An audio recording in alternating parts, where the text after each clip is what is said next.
Nailha na ang lungsod sa Dumanhog nga home of the governors.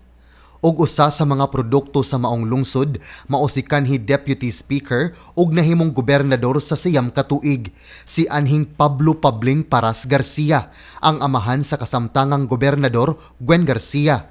Mapasigarbuhon gayud ang mga taga Dumanhog niini busa ilagayod kini gipanghambog pinaagi sa paghimo og usa ka pasundayag nga dedicated alang sa kanhi gobernador.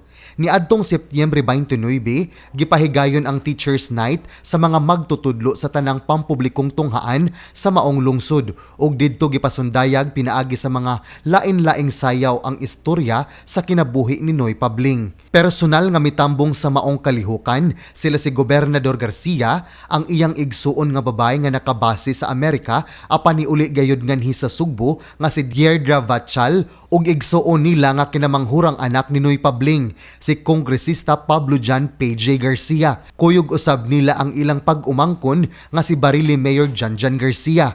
Matud ni Dumanhog Mayor Gungun Hika nga mopasar og ordinansa ang ilang konseho sa lungsod nga himuong holiday matag Setyembre 25 atol sa adlawng natawhan ni Noy Pabling ug laing ordinansa nga mag-institutionalize sa istorya sa kinabuhi ni Noy Pabling isip tema sa tinuig nga Teachers Night. I am very honored and proud as a Dumanhoganon sa tanan nga mga accomplishments o tabang ni Governor Pabling sa iyahang lungsod. Mao na mga kaigsunan, nagsabot ang inyong mga opisyales sa lungsod nga di nata maglain-lain og theme kada tuig. Kada Teachers Night, ang atong theme ang kinabuhi ni Pablo Paras Garcia, ang bata nga nagtinakandal sa hinulaman nga sapatos, aron to make each and every Dumanhoganon aware of the best Dumanhoganon that had ever lived. Mipadayag sa iyang timos nga pagpasalamat si 3rd District Congressman PJ Garcia ngadto sa mga nagpasiugda sa maong kalihukan ug nang hinaot siya nga ang kinabuhi sa iyang amahan makahatag og inspirasyon sa mga mulupyo didto. Si Pablo Jan misunod sa iyang amahan nga usa-usab ka banggiitan nga abogado, usa ka kongresista ug nahimo usab nga Deputy Speaker. Salamat sa inyong paghinumdum o pagpasidugog o pahinungod sa akong among pinalanggang amahan ug nang hinaot mi isip mga anak nga ang kinabuhi sa among amahan nga karon atong ipasundayag ug atong hatagan ug pasidungog makahatag og inspirasyon sa mga tanan mga Dumanhoganon nga bisan sa kalisod, bisan sa tanan pagsuway, kung maningkamot ta, labi na gyud kung maningkamot nga makabaton og mayong edukasyon, bulampos ra taliwala sa tanan.